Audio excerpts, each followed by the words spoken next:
WP વાત આપની સફર આપનો અનુભવ. નમસ્કાર મિત્રો, આપ સર્વેનું સ્વાગત કરું છું ડબલ્યુપી વાત ગુજરાતી પોડકાસ્ટમાં.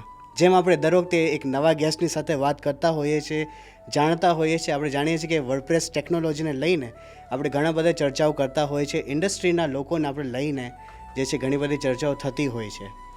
બટ આજે જે વિષય છે, આજે જે વાત આપણે કરવાના છે એ થોડુંક આપણે મેન્ટર, આપણા જીવનમાં પથદર્શક હોય કે માર્ગદર્શક હોય કે ગુરુ હોય, એમનું શું મહત્ત્વ હોય છે એના વિશે આપણે થોડું આજે વાત કરવાના છીએ. અને આજે આપણી સાથે ગેસ્ટ પણ જે છે એ સંત છે આપણી સાથે, કે જે આપણને પ્રશ્નો હોય છે ઘણી વખત. અને જ્યારે હું આખા ભારતમાં જ્યારે હું ભ્રમણ કરતો હોય કે જ્યારે ટ્રાવેલ કરતો હોઉં છું, તો ત્યારે જ્યારે લોકોને મળું છું તો એવા કયા પ્રશ્નો છે કે જે ખરેખર એ લોકોને અત્યારે પણ તકલીફ પડતી હોય છે. માટે આવા પ્રશ્નોને ધ્યાનમાં લઈને જે છે આજે આપણે ચર્ચા કરવાના છીએ. અને જે આજે આપણી સાથે જે ગેસ્ટ છે એક એવા સ્થાનથી, એક એવા ગામથી આવે છે જેનું નામ છે પીપલાણા, જે જિલ્લો છે જુનાગઢ અને તાલુકા માણાવદર. આ ગામની વાત કરીએ તો એમની જે વસ્તી છે માત્ર 1000થી 1500ની વચ્ચેની વસ્તી છે. પણ આ સ્થાન જે છે એ એક એવા ઐતિહાસિક ક્ષણનું સાક્ષી બન્યું છે કે જે ગુરુ શિષ્યનું મિલન અને કેવી રીતે જે છે ગુરુ શિષ્યની વચ્ચેની જે એક પવિત્ર જે ભાવના હોય છે એ કેવી હોય છે એને વિશે વાત કરવાના છે.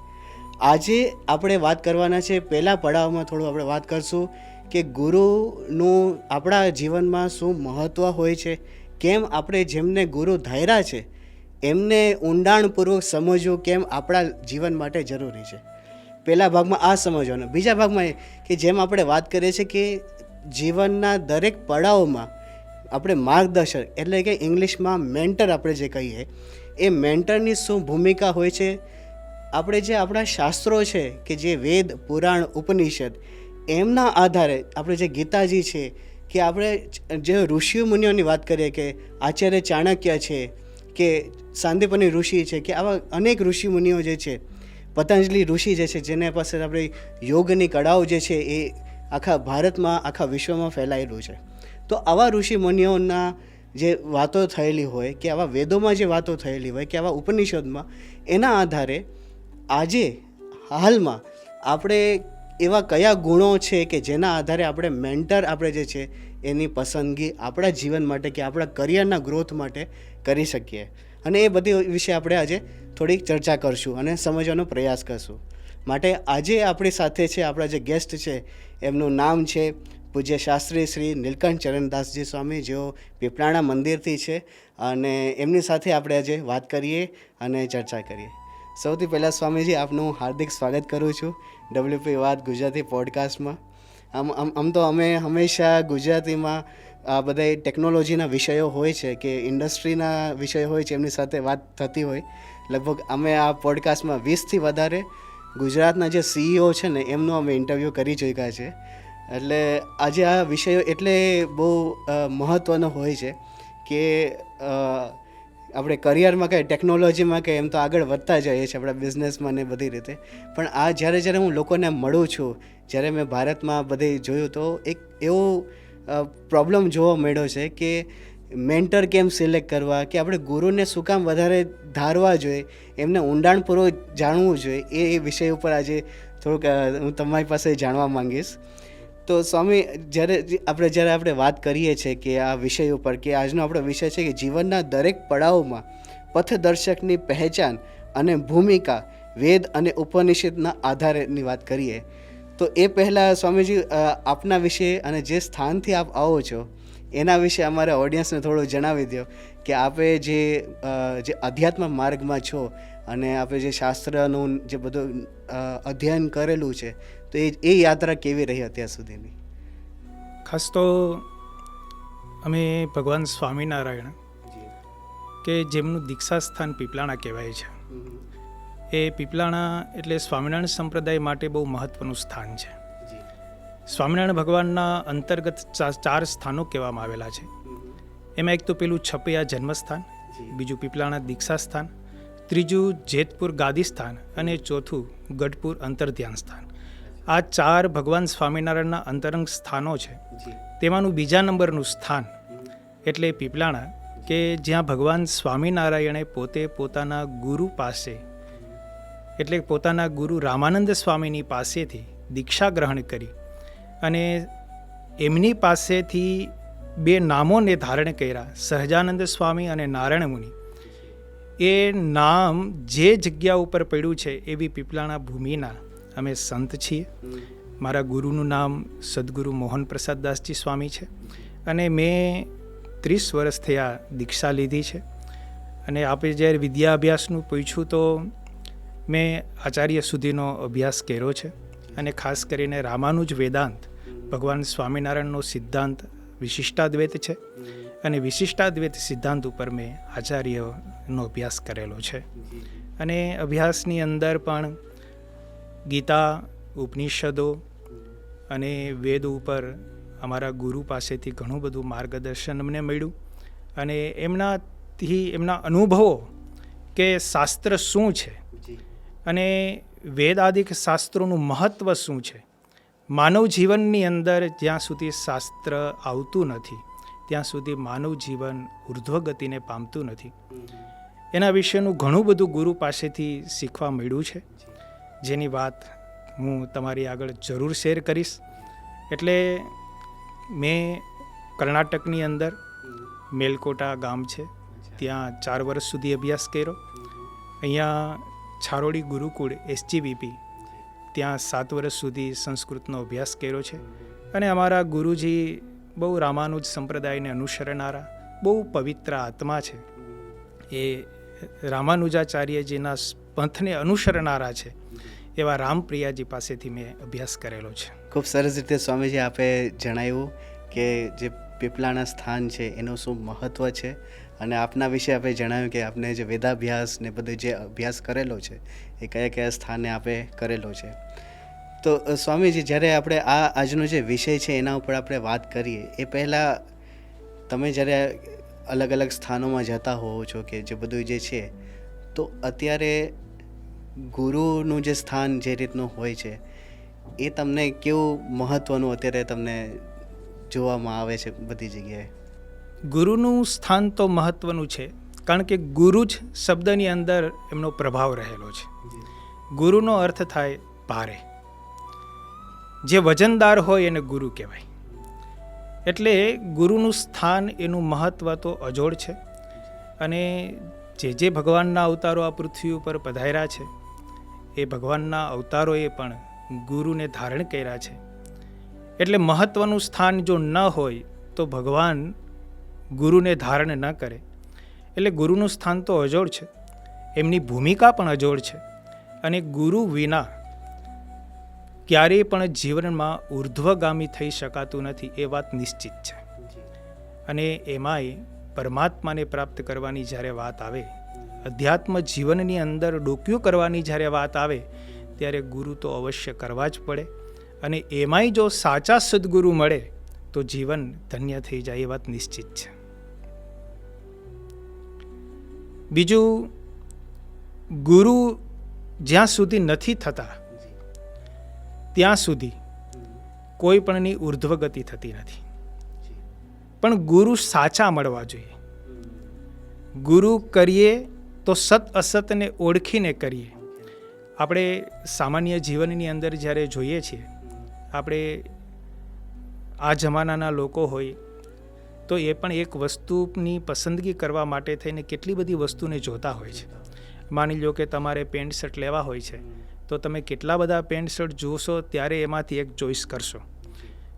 તો જ્યારે અધ્યાત્મ જીવનની અંદર કે આપણા ઉન્નતિના માર્ગની અંદર જ્યારે ગુરુ કરવા હોય તો જેને તેને ગુરુ નથી કરી શકાતા.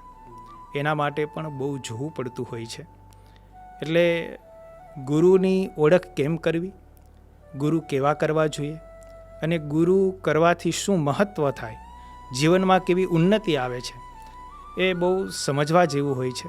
અને ગુરુ છે ને એ આપણા જીવનને જ્યાં હોય ત્યાંથી ઉર્ધ્વ તરફ લઈ જનારા છે.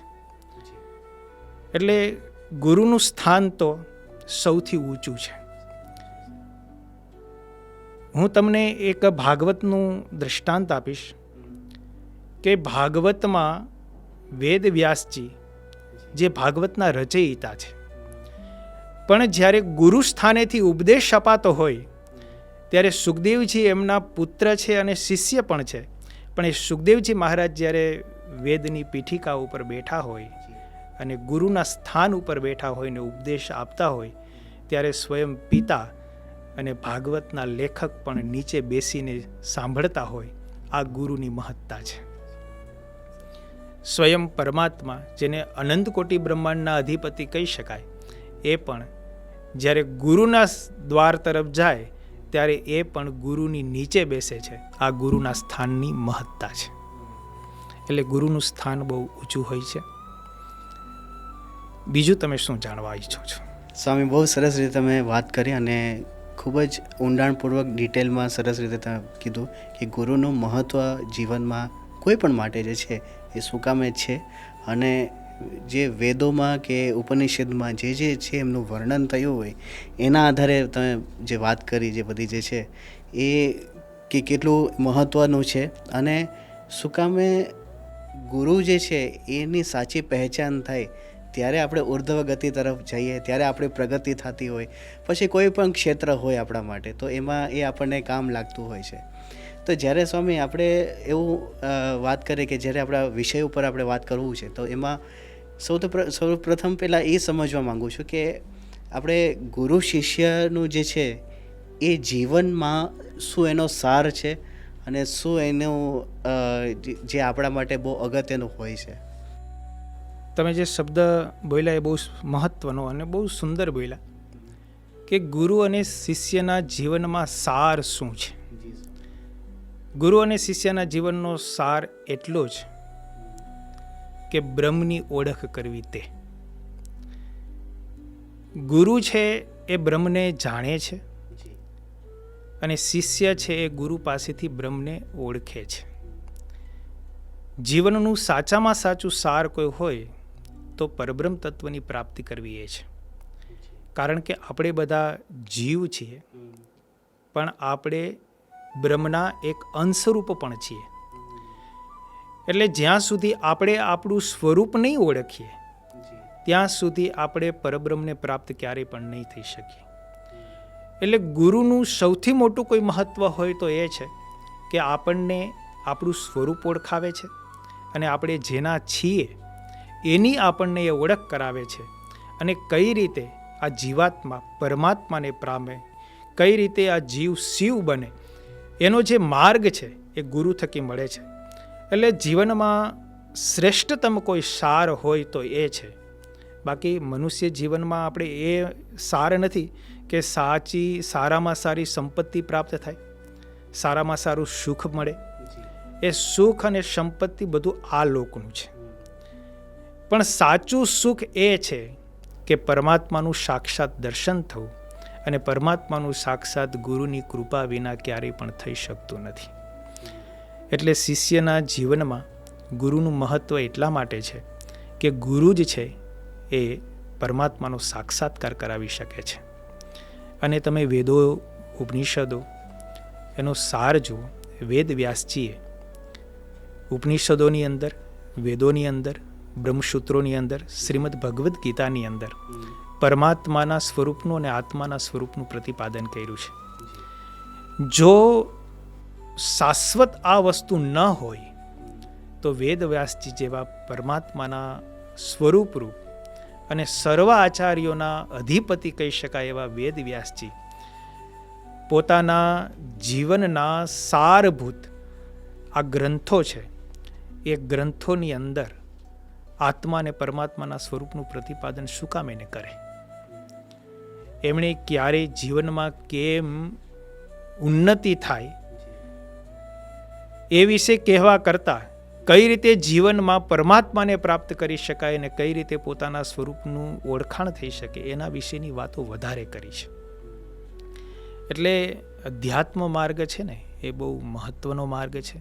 અધ્યાત્મનો અર્થ જ એ છે પોતાના આત્માની અંદર ડોક્યું કરવું. અધ્યાત્મ એટલે શું? તો કે આત્માના સ્વરૂપને ઓળખવું અને એ આત્મા જેને આધારે રહેલો છે એવા પરમાત્માના સ્વરૂપને ઓળખવું, એનું નામ જ અધ્યાત્મ છે. અને એ અધ્યાત્મ જ્ઞાન ગુરુ થકી જ પ્રાપ્ત થાય છે. એટલે જીવનમાં સારભૂત કોઈ વસ્તુ હોય તો ગુરુ થકી આત્માને પરમાત્માના સ્વરૂપને ઓળખવું એ મારી દ્રષ્ટિએ કહી શકાય.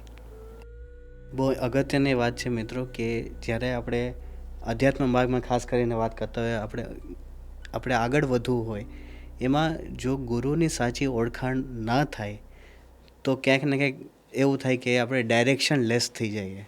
પણ જ્યારે આપણને ગુરુની સાચી ઓળખાણ થાય અને આપણે એને એ ગુરુને આપણે એમના છત્રછાયામાં જો આપણે રહીએ વિશ્વાસ રાખીને, તો આપણે અધ્યાત્મ માર્ગ હોય, આપણે કરિયર હોય કે કોઈ પણ જગ્યાએ હોય, કોઈ પણ ક્ષેત્ર હોય, એમાં જે છે ને આપણને બહુ જ એ પોઝિટિવિટી આપતી હોય છે. કેમ કે આ બધી જે વાતો જે છે, આ બધી જે મહત્ત્વ ક્યારે છે કે જ્યારે આપણે એક તો પોતાને આઈડેન્ટિફાઈ કર્યા હોય ત્યારે, જ્યારે આપણે ગુરુ જેને ધાર્યા છે એમને આઈડેન્ટિફાઈ કર્યો ત્યારે, અને એમના વચનમાં જો વિશ્વાસ રાખીએ તો આ જે ત્રિવેણી સંગમ જેવું થાય ને, ત્યારે જ આપણે જે છે એ સાચું આપણને એનું ફળ મળતું હોય છે. માટે આ બહુ ઇમ્પોર્ટન્ટ છે એ કોઈ પણ માટે, કોઈ પણ વ્યક્તિ છે. તો આપણે જ્યારે બિઝનેસની વાતો કરતા હોય કે એવું બધું કરતા હોય, પણ આપણું સાચું જે ગ્રોથ છે એ કેમાં છુપાયેલું છે? તો એ અધ્યાત્મ માર્ગ છે કે આપણે જેને ગુરુ ધાર્યા છે એમને ઊંડાણપૂર્વક જાણવું ખૂબ જ જરૂરી છે. ત્યારે જ આપણને સાચો સાર ખબર પડે. જીવનમાં જે આપણને જીવન મળ્યું છે એનો રહસ્ય ત્યારે જ આપણને ઓળખાણ થાય કે શું આપણું ઇમ્પોર્ટન્સ છે, કેમ આપણને આ લાઈફ મળી છે. માટે આ બધું જે છે ને એ ઘણું બધું એનાલિસિસ કરવા જેવું છે. અને એક એક શબ્દે પછી એ વેદો હોય, ઉપનિષદો હોય કે ગીતાજીનો સાર હોય કે કાંઈ પણ હોય, એ બધાને જો એક એક શબ્દો પ્રમાણે સમજવો જાય ને તો જ તમને જે છે એ આપણને સારું પડે. સ્વામીજી, આગળ હું એ પૂછવા માંગીશ કે જ્યારે આપણે જીવનમાં આગળ વધવું હોય અને ઉપાસનાની વાત કરતા હોઈએ કે જીવનના જે આપણું કરિયર ગ્રોથ છે એની વાત કરીએ, તો એમાં ગુરુને જાણ્યા હોય અને એમાં આપણે ઊંડાણપૂર્વક એમને વિશે જાણીએ તો એ આપણને આ દરેક જે ક્ષેત્ર છે એમાં કેવી રીતે ગ્રોથ અપાવી શકે છે? નાનામાં નાની વસ્તુને શીખવા માટે પણ માર્ગદર્શક કે ગુરુની જરૂર પડે છે. જ્યારે આપણો જન્મ થાય છે ત્યારે આપણને ચાલતા પણ નથી આવડતું, બોલતા પણ નથી આવડતું, ખાતા પણ નથી આવડતું. આપણે નાનામાં નાની બાબતને પણ કોઈકની પાસેથી શીખીએ છીએ. જ્યારે આપણને આંગળી પકડીને ચલાવે છે ત્યારે આપણે ચાલતા શીખીએ છીએ. જ્યારે આપણને બોલાવે છે, તું મમ્મી બોલ, તું પપ્પા બોલ, તું કાકા બોલ, તો આપણને એ બધું બોલાવતા શીખડાવે છે ત્યારે આપણે શીખીએ છીએ. આપમેળે કોઈ વસ્તુ શીખી નથી શકાતી. એટલે ગુરુ અને માર્ગદર્શક એ બહુ મહત્ત્વના હોય છે. શાસ્ત્રોની અંદર અનેક પ્રકારના ગુરુઓ કીધા છે. પ્રથમ ગુરુ માતા પિતા છે કે માતા અને પિતા એ આપણને આ લોકની વ્યવહારિક બધી વસ્તુઓ છે, આ લોકમાં જીવન કેમ જીવવું એ જે છે એ બધી વસ્તુઓ આપણને શીખડાવે છે. ત્યાર પછી જે ગુરુ છે એ અધ્યાત્મ ગુરુ છે, અક્ષરાત્મક ગુરુ પણ કહી શકાય, કે જે આપણે વર્ણ શીખડાવે છે, જેને આપણે શિક્ષક કહીએ છીએ. એ શિક્ષક છે એ પણ આપણા ગુરુ છે. એ વિદ્યાભ્યાસ આપણને આ લોકની શીખડાવે છે કે આ લોકમાં આપણે કઈ રીતે સુખી સંપન્ન થઈ શકીએ. એના માટેની જે વિદ્યા છે બધી અલૌકિક વિદ્યા છે. એ શીખવા માટે પણ આપણે ગુરુ કરવા પડે છે. અને એના પછીની જે અધ્યાત્મ વિદ્યા છે એના માટેના પણ ગુરુ આપણે કરવા પડે છે. એટલે જીવનમાં જન્મથી લઈ અને મૃત્યુ સુધી દરેક ક્ષેત્રમાં જે પણ કાંઈ વસ્તુ આપણે શીખીએ છીએ એ બધી જ વસ્તુ શીખવા માટે આપણે ગુરુ કે માર્ગદર્શકની જરૂર પડે છે. આપણે આપણી રીતે કોઈ વસ્તુ શીખી શકતા નથી. કદાચ પ્રયત્ન કરવા જઈએ. એક વ્યક્તિ હતો, એમણે લાઇબ્રેરીની અંદર જઈ અને સરસ મજાનું ઘોડા ઉપર કઈ રીતે બેસવું, કઈ રીતે હોર્સ રાઇડિંગ કરવું, કઈ રીતે ઘોડાને ચલાવવો એનું સારી રીતે અભ્યાસ કર્યો, એને પૂરેપૂરું જ્ઞાન થઈ ગયું કે કઈ રીતે ઘોડાને ચલાવાય, કઈ રીતે બેસાય, કઈ રીતે ઘોડાને ઊભો રખાય, કેવી રીતે છલાંગ લગાવાય. પણ જ્યારે પ્રેક્ટિકલ ગુરુ પાસેથી એનો અભ્યાસ નહોતો કર્યો તો એ જ્યારે ઘોડો એમની પાસે આવ્યો અને બેસવા માટે કહ્યું તો પેગડામાં પગ રાખીને જ્યાં ગયા માથે બેસવા ગયો અને ઘોડો તરત ઉલરો તો તરત નીચે પડ્યો અને છોલાઈ ગયો. તો હવે જો શિક્ષક ન હોય, ગુરુ ન હોય કે એને ઘોડા ઉપર બેસવાનું માર્ગદર્શન, કેવી રીતે બેસવું, કેવી રીતે ન બેસવું, ક્યારે કેવી રીતે પગ રાખવો, એનું જો કોઈ માર્ગદર્શન આપણે કોઈની પાસે ન લઈએ અને આપમેળે જ આપણે શીખવાનો પ્રયત્ન કરીએ તો એમાં આપણે હંમેશા નિષ્ફળ જઈએ. આપણે ઘણી વખત આપણને તરતા ન આવડતું હોય અને આપણે એવું પુસ્તકમાંથી વાંચી લઈએ, ભાઈ પાણીમાં પડીએ ત્યારે બંને હાથ હલાવવા, બંને પગ હલાવવા, શ્વાસ થોડોક છોડી રાખવો, ક્યારેક મૂકી દેવો, ક્યારેક બંધ કરવો અને પછી આપણે અંદર ડૂબકી મારીએ તો સીધા તળિયે જઈએ. પણ જેને તરતા આવડતું હોય એવા ગુરુની પાસે આપણે શીખ્યા હોઈએ અને એ આપણને થોડીક વાર ઝાલી રાખે, કેવી રીતે હાથ હલાવવા, કેવી રીતે પગ હલાવવા એમ કરીએ અને એની પાસેથી આપણે શીખીએ તો આપણને તરતા આવડે છે. નાનામાં નાની બાબત સાયકલ હાંકતા શીખવી હોય તો એ તમે વાંચીને નહીં શીખી શકો. એના માટે પ્રેક્ટિકલ ગુરુ તમારે કરવા પડે છે. એટલે જીવનમાં કોઈ પણ બાબત હોય, આલોકની હોય કે પારલૌકિક હોય કે ગમે તે પ્રકારની વિદ્યા હોય, એ દરેક વિદ્યા શીખવા માટે ગુરુ તો જોઈએ ને જોઈએ છે. એટલે ગુરુનું જીવનમાં બહુ મહત્ત્વ છે. આપણે બીજાને મહત્ત્વ આપીએ છીએ પણ સમજતા નથી કે આપણે ગુરુને કેટલું મહત્ત્વ આપીએ છીએ, આપતા હોઈએ છીએ. તમે જેની પાસે ટ્યુશન ક્લાસમાં જાઓ તો એની પાસેથી, વર્ગ ક્લાસની અંદર જાઓ તો શિક્ષક પાસેથી, તમે ગાડીનું ડ્રાઇવિંગ શીખવા જતા હોય તો એ ડ્રાઇવિંગ ક્લાસના જે ટીચર હોય એની પાસેથી આપણે બધું શીખવું પડે છે. જોઈને કોઈ વસ્તુ આવડી જતી નથી. એટલે ગુરુનું તો દરેક ક્ષેત્રની અંદર ખૂબ જ મહત્ત્વ છે જ. અને ગુરુ જો ન હોય, બધી જ સુવિધાઓ તમારી પાસે ઉપલબ્ધ હોય, સારામાં સારી જમીન હોય, સારામાં સારું બિયારણ હોય, એકદમ મીઠું પાણી હોય, પણ ખેડૂત ન હોય તો પાક ન થાય. સારામાં સારું બાંધકામ હોય, સારામાં સારી મશીનરી હોય, સારામાં સારી બધી ટેબ્લેટ હોય, તમે હોસ્પિટલમાં જાઓ તો તમારો રોગ મટે નહીં. ત્યાં ડૉક્ટર જોઈએ. એ ડૉક્ટર હોય તો તમારો રોગ મટાડી શકે. એમ દરેક ક્ષેત્રની અંદર ગમે તેટલી સારી વિદ્યાલય કેમ ન હોય, ગમે તેટલી સારી મોટી કોલેજ કેમ ન હોય, ગમે એવડી મોટી લાઇબ્રેરી કેમ ન હોય, ક્લાસની અંદર બેસવાની બધી જ પ્રકારની સુવિધા કેમ ન હોય, પણ પ્રોફેસર ન હોય તો એ સુવિધાઓ તમને ભણાવી ન શકે, એ સુવિધાઓ તમને જ્ઞાન ના આપી શકે. જ્ઞાન તો એ જ્ઞાનને જેમણે પચાવેલું છે એવા ગુરુ પાસે તમે જાઓ ને તો જ તમે એ જ્ઞાનને મેળવી શકો. તમારી પાસે ગમે તેટલી બુદ્ધિ હોય, ગમે તેટલી આવડત હોય, ગમે તેટલી હોશિયારી હોય અને તમે એમ કહો કે હું બોર્ડમાં 10 અને 12ના પુસ્તકો ઘરે વાંચી અને હું ફર્સ્ટ નંબર લઈ આવીશ તો એ શક્ય છે? તમારે એના માટે સ્કૂલે જવું પડે, ટ્યુશન ક્લાસમાં જવું પડે અને અધ્યાપક પાસેથી જે એમાં ઊંડા ઉતરેલા છે, જેમણે ફિઝિક્સ અને મેથેમેટિક્સ અને સાયન્સનો સારી રીતે અભ્યાસ કરેલો છે એવા શિક્ષક પાસેથી કે એવા પ્રોફેસર પાસે જ્યારે તમે જાઓ અને શીખો ને તો જ તમને જ્ઞાન પચે છે અને વરે છે. એટલા માટે ગુરુનું દરેક ક્ષેત્રની અંદર ખૂબ જ મહત્ત્વ છે અને ગુરુ કર્યા વિના કોઈ વસ્તુ આલોકની પણ નથી શીખાતી તો પછી અધ્યાત્મ વસ્તુ તો ક્યાંથી શીખી શકાય? એટલે ગુરુનું સ્થાન બહુ જ ઊંચું હોય છે. અને સ્વામીજી આપે બહુ એક ઇમ્પોર્ટન્ટ વાત કરી કે જ્યારે ગુરુના છત્રછાયામાં આપણે કાંઈ પણ શીખીએ કે કાંઈ પણ છે, પણ ગુરુના અને એમના વગર જો આપણે જાતે શીખવાનો પ્રયાસ કરીએ તો એમાં નિષ્ફળ જઈએ. અને અહીંયા એક ઇમ્પોર્ટન્ટ વાત એ સમજવાની છે કે સ્વામીજી કે ગુરુની છત્રછાયામાં હોય આપણે અને એમના માર્ગદર્શનમાં હોય અને જો અભ્યાસ સતત રહેતો હોય તો એ જે આપણને જીવનના દરેક કાળમાં, દરેક સમયમાં જે છે જે કામ લાગે એ કોઈ શીખવાડી ન શકે. એટલે બહુ અને કોઈ પણ ઇમ્પોર્ટન્ટ જેને આપણે જેમાં આપણે એક્ઝામ્પલ સ્વામી આપ્યું કે સ્વિમિંગ કોઈને શીખતા હોય કે કોઈ પણ, તો એમાં સ્વિમિંગમાં પણ જો કોચ હોય આપણી સાથે અને એમના લીડરશિપમાં આપણે શીખતા જઈએ, સતત અભ્યાસ પણ કરતા જઈએ, તો એ આપણને પાકું થતું જાય, પરફેક્ટ થતું જાય, ત્યારે આપણે નેક્સ્ટ સ્ટેજ પર જઈ શકતા હોય. એટલે તમે કીધું એમ પુરુષાર્થ પણ એટલો મહત્ત્વનો છે અને પુરુષાર્થની સાથે ગુરુની કૃપા પણ એટલી જ મહત્ત્વની છે. એ કહેવાના જેવું છે કે ગુરુની કૃપા ન હોય. એક સરસ મજાનું દ્રષ્ટાંત છે. એક નાવિક નાવ ચલાવતો હતો.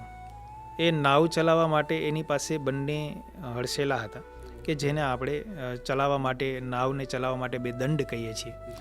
અને એ દંડના આગળના ભાગે જરા સુપડા ટાઈપ પાટીઓ હોય છે અને એકની અંદર એવા 2 હોય, તો એણે એકની અંદર પુરુષાર્થ લખેલો હતો, એકની અંદર કૃપા લખેલી હતી. એટલે જ્યારે મુસાફરો એની અંદર બેઠા ત્યારે એમણે કીધું કે આવું કેમ તમે લખ્યું છે? તો કે હું તમને પ્રેક્ટિકલ સમજાવું. પછી એમણે જમણી બાજુના હાથમાં જે દંડ હતો એ દંડને ચલાવવા લાગ્યા, તો નાવ છે ને એ ગોળ ગોળ જમણી બાજુ ફરવા લાગી. પછી ડાબી બાજુનો દંડ હતો એ ચલાવવા લાગ્યા, તો નાવ ડાબી બાજુ ચાલવા લાગી. પછી બંને હાથ એકસાથે ચલાવ્યા ને તો નાવ આગળ ચાલવા લાગી. એમ તમે ખાલી પુરુષાર્થ કરો તો તમે પણ ગોળ ગોળ ફરવાના છો. ખાલી ભગવાનની કૃપા ઉપર જ તમે બધું છોડી દો કે ભગવાનની જેમ ઈચ્છા હશે તેમ થશે, આપણા નસીબમાં જેમ લખેલું હશે તેમ થશે, તો પણ તમે ગોળ ગોળ ફરવાના છો. પણ પુરુષાર્થ કરો, સાથે ગુરુનું સાનિધ્ય કેળવો અને ગુરુની કૃપા તમારી ઉપર વરસે તો તમારી અવશ્યપણે પ્રગતિ થવાની જ છે. જી, બહુ અગત્યની વાત છે. અને આ જેમ આપણને સમજાય કે ગુરુનું સ્થાન, એમની છત્રછાયા અને આપણો પુરુષાર્થ એમના માર્ગદર્શન હેઠળ, ત્યારે જે છે એ આપણને પ્રગતિ તરફ લઈ જતું હોય છે. હવે સ્વામીજી, આગળ હું એ પૂછવા માંગીશ કે જે વેદ, ઉપનિષદ, ગીતાજી, જે આવા પવિત્ર આપણા ગ્રંથો જે છે, અને એવા ઋષિ મુનિઓની વાત કરીએ કે પતંજલિ ઋષિ છે, તો એમની પાસેથી યોગ કળાઓ જે છે એ યોગાભ્યાસનું આપણને જાણવા મળતું હોય. ભાઈ ચાણક્ય ઋષિની વાત કરીએ તો જે વ્યૂહરચના છે કે મેનેજમેન્ટ છે એ એમની પાસેથી શીખવા મળતું હોય. તો આવો જે બધો આપણે આધાર લઈને આપણા જીવનમાં ડેવલપમેન્ટમાં કરવું હોય, તો એને ડેવલપમેન્ટને અને આ શાસ્ત્રોને કેવી રીતે આપણે કનેક્ટ થઈ શકીએ?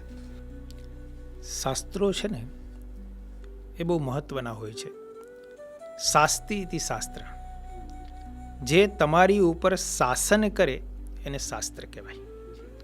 આપણે જીવનની અંદર જે પણ કાંઈ વસ્તુ પરંપરાથી શીખતા આવીએ છીએ કે આપણી કુટુંબની જે રીત રસમ હોય એમાંથી જે વસ્તુ આપણે શીખતા આવીએ છીએ, એ અંતકાળે તો શાસ્ત્રમાંથી જ આવેલી છે. શાસ્ત્ર સિવાય આ જગતની અંદર કોઈ ક્રિયા, કોઈ વસ્તુ કે કોઈ રીતિ રસમ હોતા જ નથી. માની લો કે બ્રાહ્મણ હોય, ક્ષત્રિય હોય, વૈશ્ય હોય, શૂદ્ર હોય, એ પોતપોતાની પરંપરામાં જે રીતે વર્તે છે, જે રીતે રહે છે, એ બધા રીતો, રસમો કે તમારી જે પરંપરા છે કે તમારા જે કાર્યો છે, એ જે રીતે તમે ચલાવો છો, એ બધા આવ્યા છે ક્યાંથી? અંતે તો શાસ્ત્રોમાંથી. એટલે શાસ્ત્ર છે એ જો ન હોય તો તમે શાસ્ત્ર વિના કંઈ પણ વસ્તુ કરવા જાઓ તો એ વસ્તુમાં તમે ક્યારેય સફળ થતા નથી. એટલે જીવનમાં વેદ, ઉપનિષદ, ગીતા, આ જે અધ્યાત્મ ગ્રંથો છે, એ ગ્રંથો આપણને જીવન જીવવાની સાથે સાથે એ જીવનમાંથી પાછું વળવાની પણ રીત શીખડાવે છે. જેમ કે હું તમને ગીતા ઉપર એક વાત કરીશ તો શ્રીમદ ભગવદ્ ગીતા એ ભગવાન કૃષ્ણ અને અર્જુનનો સંવાદ છે. પણ એ શ્રીમદ ભગવદ્ ગીતા ઉપજી ક્યારે અને કઈ રીતે ઉપજી? તો જ્યારે મહાભારતનું યુદ્ધ થવાનું શરૂ થયું અને બંને સેનાઓ જ્યારે સામસામે ગોઠવાઈ ગઈ અને એ સમયે અર્જુન ભગવાન કૃષ્ણને એવું કહે છે કે હે કૃષ્ણ, તમે મારા સારથી છો, તો મારા રથને બંને સેનાઓની વચ્ચે લઈ જાઓ. મારે જોવું છે કે મારે કોને કોને મારવાના છે. અર્જુન ત્યાં એમ નથી કહેતા કે મને કોણ મારશે. અર્જુન સુરવીર છે. પણ અર્જુન એમ ભગવાનને કહે છે કે મારે કોને કોને મારવાના છે, મારે એ જોવું છે. અને ભગવાન કૃષ્ણ અર્જુનના રથને બંને સેનાઓની વચ્ચે લઈ જાય છે. અને જ્યારે અર્જુન ત્યાં જઈને જુએ છે તો સામેના પક્ષે પોતાના પિતામહ, પોતાના ગુરુ, પોતાના ભાઈઓ, પોતાના મામાઓ, પોતાના બંધુઓ, પોતાના મિત્રો, પોતાના સુહૃદને જોયા. અને એ સમયે એને હૃદયની અંદર દયા ઉપજી અને એમ થયું, ભગવાન કૃષ્ણને કહ્યું કે મારે આ બધાને મારવાના છે, કે જેની પાસેથી મેં વિદ્યાભ્યાસ કર્યો, જેના ખોળામાં હું રમ્યો, જે મારા બંધુઓ છે, જે મારા મામાઓ છે, જે મારા સગાવાલા છે, મારે એને મારવાના? આ જીવનની અંદર જેની સાથે આપણને સ્નેહ છે એને જ્યારે આપણા પક્ષે જોઈએ છીએ ત્યારે તો આપણને આનંદ થાય, પણ જ્યારે આપણે સામેના પક્ષે જોઈએ છે ત્યારે આપણને દયા ઉપજે છે અને મોહ ઉત્પન્ન થાય છે. અને એ સમયે એમના મોહને દૂર કરવા માટે થઈને ભગવાન કૃષ્ણએ શ્રીમદ ભગવદ્ ગીતા કહી. અને ભગવાન કૃષ્ણ એની અંદર જ્ઞાન યોગ, કર્મયોગ, આત્માનું દર્શન, ભક્તિ યોગ અને છેલ્લે શરણાગતિ યોગ એમનું જ્ઞાન આપ્યું. તો આ જે જ્ઞાન છે એ જીવનની અંદર જ્યારે મોહ ઉપજે, જ્યારે કોઈ વસ્તુનો અહંકાર આપણને આવે, જ્યારે મન મૂંઝાય, ત્યારે એ મનને ફરીવાર પ્રફુલ્લિત કરવા માટે, જ્યારે આપણે શોકમગ્ન થઈ જઈએ, જ્યારે મોહાંધ થઈ જઈએ, આપણે કોઈ પ્રકારનો માર્ગ ન સૂજે કે મારે શું કરવું ને શું ન કરવું, એ સમયે અધ્યાત્મ ગ્રંથ છે ને એ આપણને દિશા સૂચક બને છે. અને એ આપણને આપણી કર્મ, આપણી ફરજ, આપણી જે અંદર રહેલા ગુણો છે એ જાગૃત કરાવે છે. અને એ આપણને શીખવે છે કે ભાઈ હવે તારું જે કર્તવ્ય છે એ કર્તવ્ય કર્મને કર. જો કર્તવ્ય કર્મને તું ચૂકી જઈશ અને બીજાના ધર્મને તું અપનાવીશ ને તો પછી એનું કોઈ મહત્વ નથી. એટલે આપણું જે કર્તવ્ય કર્મ છે, આપણી જે ફરજ છે, આપણી અંદર રહેલા જે દુર્ગુણો છે એ દુર્ગુણોને સમાવીને આપણું સાચા સદગુણોનો આવિર્ભાવ કરાવવાનું જે કાર્ય કરે છે ને એ સદગ્રંથો, વેદ, ઉપનિષદ અને ગીતા કરે છે. બહુ મહત્ત્વની વાત છે કે જ્યારે આપણે આવી રીતે સમજણ હોય અને એ સમજણને લઈને જ્યારે આપણે આગળ વધીએ, ગુરુને જાણ્યા હોય અને એ શું આપણને કહેવા માગે, એ પાછું દરેક જે એમનો જે મેસેજ હોય છે એ કેટલો આપણે ડિકોડ કરીને સમજી શકીએ છીએ એ બી બહુ મહત્ત્વનું હોય છે. તો સ્વામીજી, આગળ હું એ પૂછવા માંગીશ કે જ્યારે એવું ઘણી વખત જોવા મળતું હોય કે જ્યારે હું ભારતમાં બધે ભ્રમણ કરતો જોતો હોય તો એવા કેટલા એવા લોકો છે કે જીવનના કોઈ પણ અલગ ક્ષેત્રમાં હોય, કોઈ અલગ અલગ બધાની એજ ગ્રુપમાં હોય અને તબક્કામાં એ હોય, તો કોઈને મેન્ટર હોય છે તો એમને માર્ગદર્શન આપે છે, એમના જે છે ગાઈડન્સમાં એ આગળ વધતા હોય છે. પણ એવા ઘણા બધા લોકો પણ છે કે જેમને એવું તકલીફ પડતી હોય છે કે સાચો મેન્ટર કે જે એમના જીવનના દરેક તબક્કે એમને મદદ કરી શકે, કે એમને કરિયરમાં કેમ આગળ વધવું જોઈએ એ કરી શકે, તો એ નથી મળતો હોતો. તો એ સાચો મેન્ટરની જે ઓળખાણ એ જે આપણે વેદો, ઉપનિષદ કે ગીતાજીના આધારે જે છે એ કેવી રીતે આપણે પહેચાન કરી શકીએ? બહુ સરસ પ્રશ્ન છે. ગુરુ કરવાની કે માર્ગદર્શક શોધવાની દરેકની ઈચ્છા હોય જ છે, પણ એને શોધવા કેમ? એના માટે શાસ્ત્રોમાં એવું બતાવેલું છે કે એક તો એ અધ્યાત્મ જગતની અંદર જ્યારે જઈએ ત્યારે આપણા દોષને જે સમાવી શકે તે શ્રેષ્ઠ ગુરુ છે. જેની પાસે જવાથી, જેની વાત સાંભળવાથી, જેની પાસે બેસવાથી, જેનો સ્પર્શ કરવાથી આપણા મનના તરંગો શાંત થાય, આપણી ચિંતાઓ દૂર થાય, જ્યાં આપણો અહંકાર ઓગળી જાય, ત્યાં સમજવું કે શ્રેષ્ઠ ગુરુ છે. કારણ કે ગુરુનો એક પ્રભાવ હોય, જેમ ભૂમિનો પ્રભાવ હોય, જેમ વસ્તુનો પ્રભાવ હોય, એમ વ્યક્તિનો પણ પ્રભાવ હોય છે. કોઈકની પાસે જવાથી આપણા પ્રશ્નો શાંત થઈ જાય અને કોઈકની પાસે જવાથી આપણા પ્રશ્નો ઉત્પન્ન થાય. જેની પાસે જવાથી ને જેની વાત સાંભળવાથી, જેના દર્શન કરવાથી, જેનો સ્પર્શ કરવાથી આપણા મનના તરંગો, આપણે મનની ચિંતાઓ, આપણું જે ટ્રેસ છે એકદમ શાંત થાય, તો સમજી લેવું કે શ્રેષ્ઠ ગુરુ છે. શાસ્ત્રોની અંદર 3 પ્રકારના ગુરુઓ બતાવેલા છે. કેટલાક ગુરુઓ પથ્થર જેવા હોય, કેટલાક ગુરુઓ કાગળ જેવા હોય અને કેટલાક ગુરુઓ કાષ્ટ જેવા હોય. પથ્થર જેવા હોય એ ગુરુ તો કહેવાય, પણ એ પોતે જ જ્યારે ડૂબેલા છે ત્યારે બીજાને શું તારવાના છે? પથ્થરની નાવ હોય ને એ કોઈને તારી ન શકે, એ ડૂબવાની જ છે.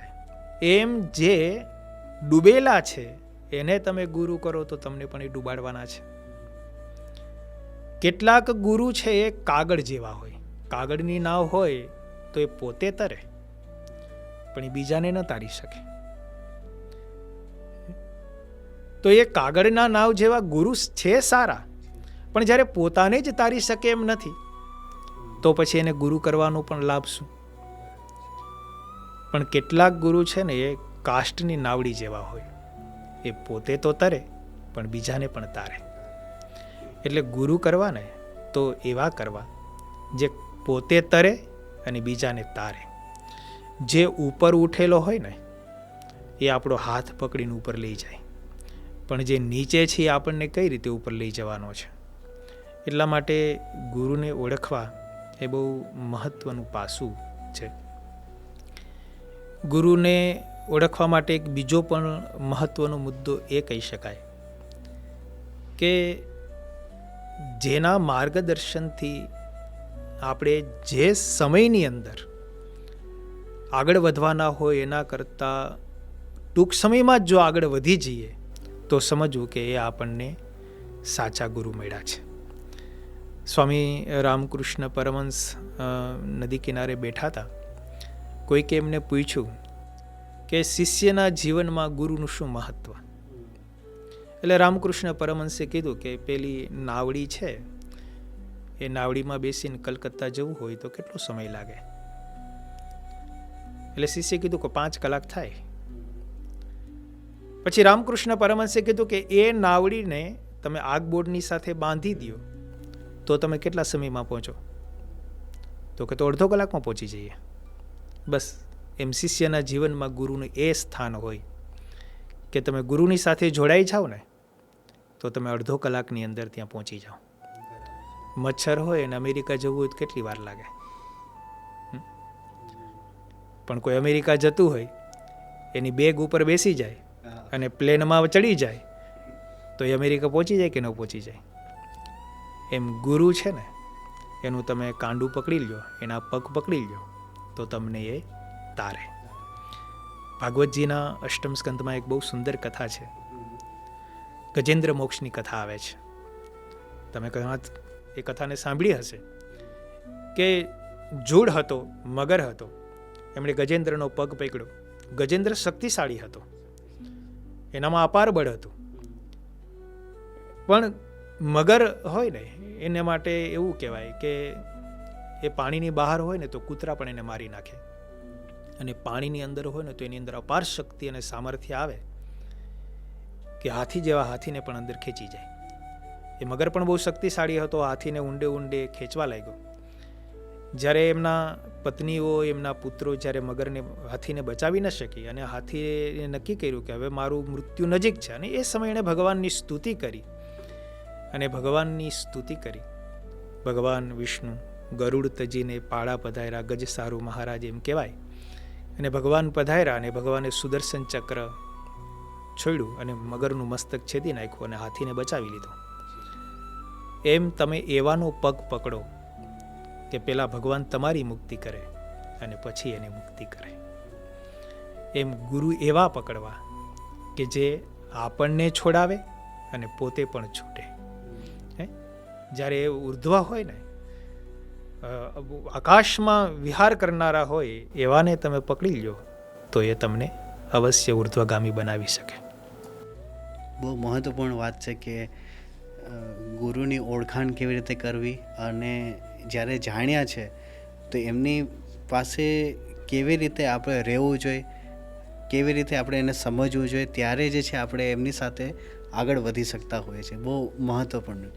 સ્વામીજી, ઘણી વખત આપણે એવું થાય કે જ્યારે કોઈ માર્ગદર્શકની વાત કરીએ, હું ગીતાજીના આધારે હું સમજવા માંગીશ આપની પાસે કે કોઈ માર્ગદર્શક હોય કે કોઈ મેન્ટર હોય અને એને આપણે એમ કહીએ કે મારા જીવનમાં મને એક મેન્ટરની જરૂર છે કે મારે આગળ વધવું છે, તો અત્યારે હાલમાં આપણે જ્યારે જોઈએ છીએ તો કેમ બહુ પડકારજનક લાગે છે કે કોઈ એવા મેન્ટર જે છે એમની શોધ નથી થઈ શકતી, અથવા તો એ જો એમને મેન્ટર મળી જાય છે, ઘણી જગ્યાએ આપણે એવું પણ જોઈએ છે કે જેમને મેન્ટર સારા મળી ગયા હોય છે કે ગુરુ એવા કોચ એવા સારા મળી ગયા હોય છે, તો એ જે છે કદાચ એમને પણ વિશ્વાસ ન એ વ્યક્તિને પણ વિશ્વાસ નથી હોતો કે હું શું આટલા આગળ હું વધી શકીશ, આટલે આગળ જઈ શકીશ, અને એ લેવલે પહોંચી ગયા હોય છે.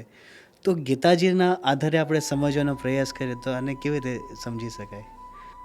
માર્ગદર્શક સારા હોય પણ એને શોધવા છે ને એ બહુ મહત્વનો મુદ્દો હોય છે. હું તમને મહાભારતનું જ એક દ્રષ્ટાંત આપીશ, કારણ કે મહાભારતની અંતર્ગત જ ગીતા છે, એટલે ગીતાને પણ તમે કહી શકશો કે ગીતાને આધારે પણ આ એ વાત એ છે કે ઘણી વખત માર્ગદર્શક શ્રેષ્ઠ હોય પણ તમારી પાત્રતા જો ન હોય ને તો તમે માર્ગદર્શકને ઓળખી ન શકો.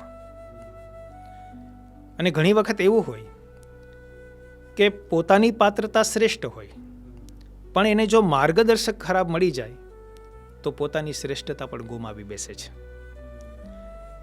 ભગવાન કૃષ્ણ જ્યારે દ્વારકાની અંદર બિરાજમાન હતા અને એ સમયે જ્યારે યુદ્ધ થવાનું હતું, તે દુર્યોધન અને અર્જુન બંને જણા ભગવાનની પાસે સહાય માગવા માટે જાય છે.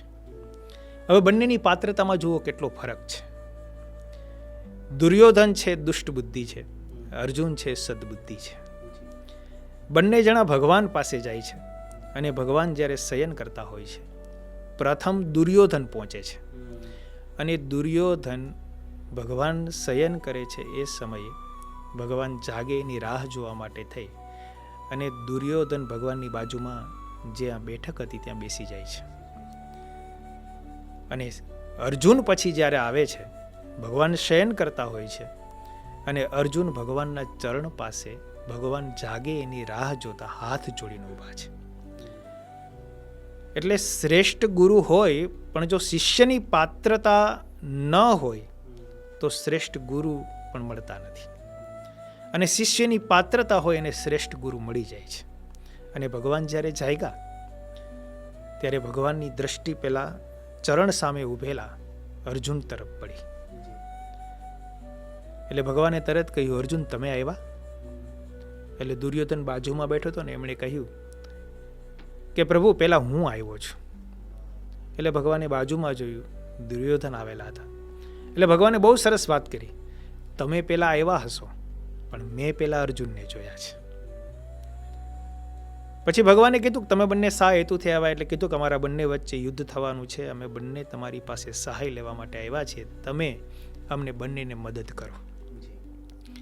એટલે ભગવાને કીધું કે હું બંનેને મદદ કરું, મારી એક ફરજ છે, પણ એક બાજુ મારી નારાયણી સેના રહેશે અને એક બાજુ હું એકલો રહીશ, અને એ પણ શસ્ત્રવિહીન, શસ્ત્રને ઉપાડીશ નહીં યુદ્ધમાં. તમારી જે પસંદગી હોય તે બેમાંથી કોઈ પણ મને માગીશ લે.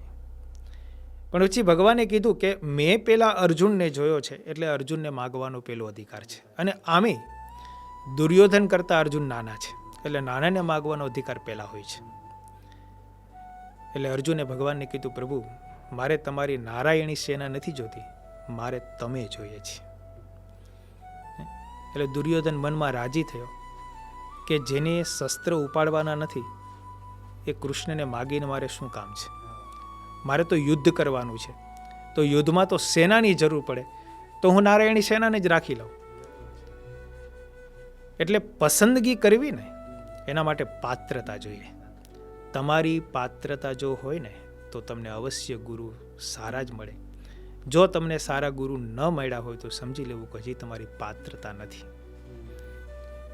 તમે શુદ્ધ બનો તો તમારી કિંમત કરનારા પડ્યા છે જે દુનિયામાં, પણ તમે જો શુદ્ધ નથી તો પછી તમને સારા ગુરુ પણ ન મળી શકે અને તમારી કિંમત પણ સંસારમાં ન થાય. સ્વામી, આપે બહુ સરસ રીતે અને અનુભવના આધારે અને જે આપણે શાસ્ત્રોમાં વાત જે છે કે ગીતાજીમાં કે આ બધા ઉપનિષદ વેદ એમના રેફરન્સથી આપણે જે સમજાયું છે કે ગુરુ શિષ્યનું મહત્ત્વ અને ગુરુને ઓળખાણ કેવી રીતે કરવી, કેવી રીતે આપણને ઉર્ધ્વ માર્ગે લઈ જાય, અને એ પાત્રતાની તમે જે વાત કરી કે કેવી પાત્રતા, કેમ કે આમાં એવું પણ થાય સ્વામીજી કે જ્યારે આપણને સારા ગુરુ મળ્યા હોય, આપણને પહેચાન થઈ હોય, આપણે વાત કરીએ કે કરિયરની વાત કરતા હોય કે એ ડેવલપમેન્ટને એમાં, તો ગુરુ સારા મળ્યા હોય પણ કયા અંશ જે છે એ વ્યક્તિમાં છે કે જેને ઓળખાવીને એને એ પરફેક્શન તરફ લઈ જાય, એવા ઘણા બધા અંશો હોય છે. તો એ કયા અંશો જે છે એને હાઇલાઇટ કરીને જે છે એને એમાં એમને પ્રેરિત કરે કે તારે આ જગ્યાએ આગળ વધવાનું છે, એ બહુ અગત્યનું છે.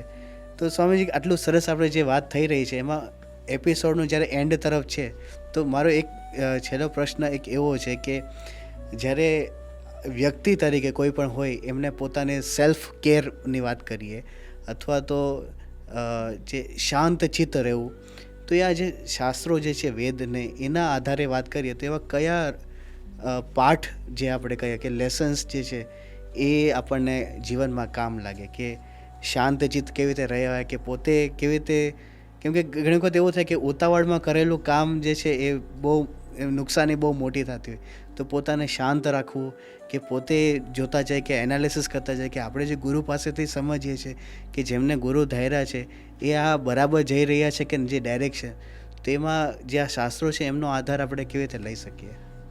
એના માટે હું તમને એક દૃષ્ટાંત આપું અને બીજી વાત કરીશ. સૂર્યનો પ્રકાશ દરેક જગ્યા ઉપર સરખો પડે છે. વર્ષા ઋતુ આવે ત્યારે વરસાદ દરેક જગ્યાએ સરખો પડે છે, પણ એને ગ્રહણ કરનારું પાત્ર જેવું હોય ને એવું એમાં આકાર આવે છે. આકાશમાંથી વરસાદ વરસે અને શેરડી વાવેલી હોય એની ઉપર પડે અને એ શેરડીનું ઝાડ એને ગ્રહણ કરે તો એ રસ મીઠો થાય છે. એ આકાશ ઉપર પડેલું જે જળ છે આકાશમાંથી, એ જો ખરાબ જગ્યા ઉપર પડે તો એનો કાદવ બની જાય છે. અને એ જ જળ દરિયાની અંદર રહેલી જે પક્ષી હોય, જે સ્વાતિ નક્ષત્રના બિંદુનું જ ગ્રહણ કરનારા છે, એવા બિંદુને ગ્રહણ કરી લે તો એ પક્ષી થકી, જે માછલા થકી કે પક્ષી થકી જે થાય ને હીરો, જેને આપણે મોતી કહીએ છીએ, એ 1.25 લાખનું થાય. હવે જળ એક જ જગ્યાએ સર્વત્ર બધું સરખું જ પડે છે, પણ એને ગ્રહણ કરનારું કેવું છે એ છે. સૂર્યનો પ્રકાશ બધી જગ્યાએ સરખો પડતો હોય, પણ કાચ ઉપર જે પ્રતિબિંબ પાછું ફેંકે એ ભૂમિ ઉપરથી પાછું નથી ફેંકાતું. એટલે ગુરુનું જે સ્થાન છે એ સર્વત્ર જગ્યાએ સરખું જ હોય છે, પણ શિષ્યની પાત્રતાને આધારે એને મળે છે. હવે તમે બીજો મુદ્દો જે કીધો કે શિષ્યની પાત્રતા ન હોય અને એ શિષ્યને આગળ આવવું હોય તો કેમ કરવું, તો એના માટે શરણાગતિ છે બહુ મહત્વનો મુદ્દો છે. જિજ્ઞાસા જ્યારે જાગે કે મારે કંઈક બનવું છે, ત્યારે એની અંદર રહેલા જે દુર્ગુણો હોય એ દુર્ગુણોને દૂર કરવા માટે ગુરુ તો તૈયાર જ છે, પણ આપણી અંદર જ્યારે જિજ્ઞાસા જાગે છે અને જો આપણે ગુરુને શરણે જઈએ ને તો એ આપણા દોષને દૂર કરીને આપણી અંદર રહેલી જે કળાઓ છે, આપણી અંદર રહેલા જે સદગુણો છે, સદગુણોને બહાર લાવી અને જગત સન્મુખે પ્રસ્તુત કરે છે. એટલે કોઈ પણ જે ઉન્નતિના માર્ગે ગયા છે કે ઉન્નતિના માર્ગને પ્રાપ્ત થયેલા છે, એ બધાના જીવનમાં તમે જુઓ ને તો ગુરુનું મહત્વ ખૂબ જ છે. અને ગુરુની એને શરણાગતિ સ્વીકારેલી છે. જેમ કહ્યું તેમ ગુરુએ કર્યું છે તો એ બહુ જ આગળ આવ્યા છે. ઘણી જગ્યાએ તમને એવા પ્રતિષ્ઠિત લોકો જોવા મળશે કે જેની પાસે વિદ્યા નથી હોતી, જેની પાસે વાચાળ શક્તિ પણ નથી હોતી, પણ છતાંય એવા લોકો અત્યારે જગતની અંદર પૂજાય છે, મનાય છે, જેની વાહ થાય છે. તો એની પાછળનું કારણ શું છે? તો એ છે કે સેવા. એમણે ગુરુની સેવા કરી છે. ભલે એને વિદ્યાભ્યાસ નથી કર્યો, પણ ગુરુની સેવા એવી કરી છે તો એના આત્મ સાક્ષાત્કાર થયો છે. મોટા મોટા યોગીઓ થયા છે એ શું બધા જ ડિગ્રીવાળા છે? એ કોઈ ડિગ્રીવાળા નથી હોતા, પણ છતાં એ જગતની અંદર પૂજાણા છે. તો એની પાછળનું કારણ શું છે? તો કે એમણે સેવા કરી છે, દાસત્વ ભાવ સ્વીકારેલો છે, શરણાગતિ સ્વીકારેલી છે. તમારી પાસે કદાચ બુદ્ધિ ન હોય, તમારી પાસે કદાચ આવડત ન હોય, પણ એક સારો સદ્ગુણ હોય અને એ સદ્ગુણ પછી બોલવાનો હોય, ચાલવાનો હોય, વિવેકનો હોય, સેવાનો હોય, કોઈ કૌશલ્યનો સદ્ગુણ હોય અને એ સદ્ગુણ તમે મોટાની સન્મુખ પ્રસ્તુત કરો, એની સેવામાં વાપરો અને એની ઉપર ભગવાનની કે મોટાની કૃપા થાય કે મા બાપની કૃપા થાય, તો એ એક જ સદ્ગુણથી એ ઉન્નતિના માર્ગે પહોંચી જાય અને એ સદ્ગુણ બીજા બધા જ દુર્ગુણોને દાબી દે. કર્ણ મહારથી હતો, પણ કર્ણમાં એક દાનવીરનો ગુણ હતો, પણ એનો મિત્ર ખરાબ હતો, એના વિચારો ખરાબ હતા. પણ એક દાન આપવાનો ગુણ એટલો બધો હતો, પણ એના સંગ દોષ ખરાબ હતો. દાની હતો, પણ છતાં એ દાનની કોઈ વેલ્યુ નથી. એટલે બીજો મહત્વનો મુદ્દો એક છે કે જેને ઉન્નતિના માર્ગે જવું હોય તો એને સારાનો સંગ કરવો. જો એ સારાનો સંગ કરશે ને તો એ અવશ્ય ઉન્નતિના માર્ગે જશે.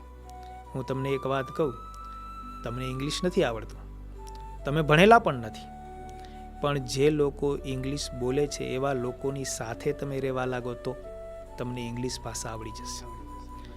તમે ભલે ભણેલા ન હોય. મેં ઘણીવાર અમે લંડનમાં, અમેરિકામાં જતા હોઈએ છીએ તો 70, 80 વર્ષના લોકો હોય, તમે એમને પૂછો ઇંગ્લિશ વાંચવાનું આપો તો ઇંગ્લિશ વાંચી નથી શકતા, ABCD પણ એને આવડતી નથી, છતાંય પણ ઇંગ્લિશના શબ્દો બોલે છે અને ઇંગ્લિશમાં વાક્યો બોલે છે અને ઇંગ્લિશમાં વાત પણ કરે છે. તો જે ભણેલો નથી ઇંગ્લિશમાં વાત કેમ કરી શકે? શું કામ? એને તમે એવા લોકોના સંપર્કમાં છો, એવા લોકોના સંગમાં છો તો તમને વિદ્યા આવડે છે. નાનું બાળક હોય, 4 વર્ષનું થયું હોય, 3 વર્ષનું થયું હોય, છતાં એ બોલતા શીખી જાય છે. કોઈ કોલેજની અંદર કે કોઈ સ્કૂલની અંદર કે પાઠશાળામાં ભણવા નથી ગયું. હવે 4 વર્ષનું બાળક કંઈ ભણવા નથી ગયું, છતાં એ ગુજરાતી કેમ બોલે છે, ઇંગ્લિશ કેમ બોલે છે? તો કે એનો સહવાસથી. એમ આપણી પાસે કદાચ કોઈ આવડત ન હોય, દુર્ગુણ ન હોય, અને આપણે જો સારા બનવું જ હોય તો આપણે સારા લોકોની સાથે રહેવા લાગીએ. એના માટેનો સર્વોત્તમ ઉપાય છે. ગમે તેવો વ્યસની હોય એને નિર્વ્યસની થવું હોય તો નિર્વ્યસનીના સંગમાં રહેવા લાગે તો એ નિર્વ્યસની થઈ જાય. અને ગમે તેવો નિર્વ્યસની હોય પણ વ્યસનીના સંગમાં રહેવા લાગે તો એ વ્યસની થઈ જવાનો છે. એટલા માટે આપણી પાસે કોઈ આવડત ન હોય, ગુણ ન હોય, તો સારું બનવું જ હોય આપણે, અને અંદરથી દ્રઢ શ્રદ્ધા જ હોય આપણને કે મારે સારું થવું જ છે, તો સારા લોકોના સંગમાં રહેવા લાગો. એ સારા લોકોનો સંગ થશે, બસ એ જ એના ઉપર મોટામાં મોટી ગુરુની કૃપા કહેવાય. બહુ જ મહત્ત્વપૂર્ણની વાત સ્વામીજી આપે કરી, અને જે સરસ મજાનું એક આપણે કહેવાય ને સ્ટેપ બાય સ્ટેપ ગાઈડન્સ પ્રમાણે તમે વાત કરી કે કેવી રીતે તમે ઓળખી શકો, કેવી રીતે તમારે બધું ધ્યાન રાખવું જોઈએ. ત્યારે ધીમે ધીમે તમને ખબર પડતી છે કે તમારે કયા ડાયરેક્શનમાં જવું છે, કેમ કે એ બી બહુ જરૂરી છે કે જ્યારે આપણને થાય કે ગુરુની પહેચાન થઈ છે અને એમના માર્ગદર્શન આગળ વધારે તો એ સેલ્ફ એનાલિસિસ કરવું, શાંતચિત્ત રહેવું અને એ જોવું કે નહીં આપણે કેટલા બરાબર ચાલી રહ્યા છે કે નહીં, આ બધું બહુ મહત્ત્વનું હોય છે. પોતે પોતાને જ્યાં સુધી જોતો નથી ને ત્યાં સુધી એ માણસ ક્યારેય આગળ આવી શકતો નથી. એટલે બીજાને જોવાથી જ આપણે આગળ આવીએ છીએ. આપણા દોષનું દર્શન ત્યારે જ થાય કે જ્યારે આપણે બીજા સન્મુખ જોઈએ. આપણાથી જે ઉપર ઉઠેલા છે એના સન્મુખ તમે જોશો તો તમે ઉપર ઉઠી શકશો. લોકો પૈસાવાળા સામું જુએ છે તો પૈસા કમાવા માટેનું તાન જાગે છે, પણ એ લોકો જો ગરીબ સામું જ જોયા કરશે તો ક્યારે એને પૈસા કમાવાનું તાન નહીં જાગે. એટલા માટે શાંત ચિત્તે તમે કહ્યું એમ એક તો આત્મવિચાર બહુ મહત્ત્વનો છે. જ્યારે આપણે પોતાનો આત્મવિચાર કરીએ, હું ક્યાં છું, મારે ક્યાં પહોંચવું જોઈએ, અને ખરેખર મારે જ્યાં પહોંચવું છે એના માટેનો હું પુરુષાર્થ કરું છું કે નથી કરતો, અને મારે જો મારું લક્ષ્ય આ જ હોય ને મારે ત્યાં સુધી પહોંચવું જ છે તો મારે મારી અંદર રહેલા દુર્ગુણોને છોડવા પડશે અને મારે જે ઉન્નતિના માર્ગે ગયેલા છે કે મારે જ્યાં પહોંચવું છે ત્યાં જે પહોંચેલા છે એવા લોકોનું માર્ગદર્શન લઈને મારે ત્યાં સુધી પહોંચવા માટે મારે એના સંગમાં રહેવું પડશે. એટલા માટે સંગ પણ બહુ મહત્ત્વનો છે, આત્મવિચાર પણ બહુ મહત્ત્વનો છે. અને પોતાના દોષનું દર્શન જ્યારે થાય ને, શાંત ચિત્તે વિચારે ને, પછી જ એ માણસ એમ નક્કી કરે કે મારે ખરેખર આગળ વધવું જ છે, તો સામે એને ભગવાન પરમાત્મા એને એવું સારું પાત્ર મેળવી આપશે કે જેથી કરીને એના સંગે એ ઉર્ધ્વગામી થઈ જ જશે. સ્વામી, આજે આ વિષય ઉપર આપણે જે વાતો થઈ અને તમે જે માર્ગદર્શન આપ્યું અને જે રેફરન્સ તમે જે શાસ્ત્રો, જે આપણે મૂળભૂત શાસ્ત્રો જે કહીએ કે વેદો, ઉપનિષદ, પુરાણો, એના આધારે આપણે જે ઘણી બધી જે ઇમ્પોર્ટન્ટ વાત છે, કેમ કે આજે ઘણી વખત આવું જોવા મળે કે એમને મેન્ટર કે એમના ગુરુની છે ને પહેચાન ન હોય કે કેવી રીતે ઓળખવો, તો આ આધાર લઈને જ્યારે એ સેલ્ફ એનાલિસિસ કરે, સમજવાનો પ્રયાસ કરે, ત્યારે એમને બહુ કામ લાગશે. માટે સ્વામીજી, આજે આપણે જે આટલો સમય આપ્યો છે મહત્ત્વપૂર્ણ, અને અમારી સાથે આ બધી વાતો કરીએ, બહુ અગત્યને મને આશા છે કે અમારા ઓડિયન્સને જ્યારે આ જોશે ત્યારે એનાલિસિસ કરીને ઘણી બધી વસ્તુ એને ધ્યાનમાં આવશે. અને આ એવું પણ છે કે આપણે જે ઉપનિષદ, વેદ ને આ બધા છે એમનું ગૌરવ હોય, અને જ્યારે એ મહત્ત્વ સમજીને આપણે એમાંથી આપણા કરિયરમાં કે એને આપણે આગળ લઈ જઈએ એ પોઈન્ટ્સને, તો એનું જે ફળ છે ને એ એક અલગ લેવલનું હોય છે. એટલે સ્વામીજી, આપનો જે કિંમતી સમય અને આજે આપણે જે વાત કરી એના માટે આપનો ખૂબ ખૂબ આભાર માનું છું. ધન્યવાદ. તમે પણ અહીંયા બોલાવી અને સુમંતભાઈ જે આટલી ચર્ચા કરી, મને પણ ખૂબ આનંદ થયો કે ખરેખર આવી રીતે જો લોકો સુધી વેદો, ઉપનિષદો અને શાસ્ત્રોની વાતો, જીવનમાં કઈ રીતે આગળ વધવું, કેવી રીતે સાચા માર્ગદર્શક શોધવા અને કઈ રીતે પુરુષાર્થ કરવો, કેવી રીતે આપણા આત્માનું દર્શન કરવું, આપણી અંદર કઈ કઈ ક્ષતિઓ છે એ જોવી, અને એ ક્ષતિઓને જોઈને એને એક બાજુ મૂકીને સારા સદ્ગુણો કઈ રીતે જીવનમાં અપનાવવા, અને પુરુષાર્થ કરીને કેવળ સંપત્તિ કમાવી એ જ જીવનનું લક્ષ્ય નથી હોતું. સંપત્તિ તો ઘણા પાસે હોય છે, પણ શાંતિ ન હોય તો શું કામનું? એટલે જીવનમાં સુખ અને શાંતિ મળે એના માટે સંપત્તિની સાથે સાથે આપણે અધ્યાત્મ જીવન તરફ પણ થોડુંક આગળ વધવું જોઈએ. મા બાપની સેવા કરવી જોઈએ, વડીલોની સેવા કરવી જોઈએ, વૃદ્ધોની સેવા કરવી જોઈએ, ગાયોની સેવા કરવી જોઈએ. આ બધું જે આપણા વેદો, ઉપનિષદો અને શાસ્ત્રો બતાવે છે, ગાય માતા છે, પ્રથમ ગુરુ માતા, બીજા ગુરુ પિતા છે, માતૃદેવો ભવ, પિતૃદેવો ભવ, આચાર્ય દેવો ભવ, અતિથિ દેવો ભવ. આ જે આપણી સંસ્કૃતિ છે, વેદે આપણને જે કહેલું છે, એને જો આપણે અપનાવીએ જીવનની અંદર, તો ખરેખર મને એવું લાગે છે કે દરેક મનુષ્ય જો આ માર્ગ તરફ થોડાક આગળ વધે તો અવશ્યપણે એ પોતાના જીવનની અંદર તો પ્રગતિ કરશે, પણ એ જ્યાં જ્યાં જશે ત્યાં એક નવીન સમાજ અને સુસંસ્કારિત સમાજને તૈયાર કરશે એવી મારી અભિલાષા છે. ખૂબ ખૂબ આભાર સ્વામીજી. અને મિત્રો, આપણે આજે જે વાતો કરી, જે આપણે સમજવાનો પ્રયાસ કર્યો કે ગુરુનું શું મહત્ત્વ છે, કે આ કંપની, આપણે કેવા કંપનીમાં રહીએ છીએ, કંપની એટલે જે આપણી બિઝનેસ કંપની એની વાત નથી, પણ કેવા સંઘમાં આપણે રહીએ છીએ, જે માર્ગે આપણે આગળ વધવું હોય એ બધું બહુ મેટર કરે છે. માટે આજે આપણે જે કંઈ વાત થઈ એનું આપણે જો એનાલિસિસ કરીને સરસ મજાનું પોઈન્ટ ટુ પોઈન્ટ સમજવાનો પ્રયાસ કરશું તો આપણને જરૂર કામ લાગશે. આ સાથે આપણે આ એપિસોડના અહીંયા જ અંત કરીએ. જે વર્ડપ્રેસ રિલેટેડ કે એના ઇન્ડસ્ટ્રીના યુઝ કેસીસ સાથે આપણે જે આગળ છે એ વાતો કરતા રહીશું. પણ આજે એક મને જ્યારે ટ્રાવેલ કર્યું અને એક આવો મહત્ત્વનો ટૉપિક મને યાદ આવ્યો કે આ બહુ જ જરૂરીનો હોય છે, માટે આપણે આ વિષય આજે લીધો. અને આગળ આપણે આવી રીતે જ ઇન્ડસ્ટ્રીના લોકો સાથે વાતચીત કરતા રહીશું અને આગળ વધતા જઈશું. ત્યાં સુધી મને રજા આપો. આપ સર્વેનો ખૂબ ખૂબ આભાર. ધન્યવાદ. WP વાત, આપની સફર, આપનો અનુભવ.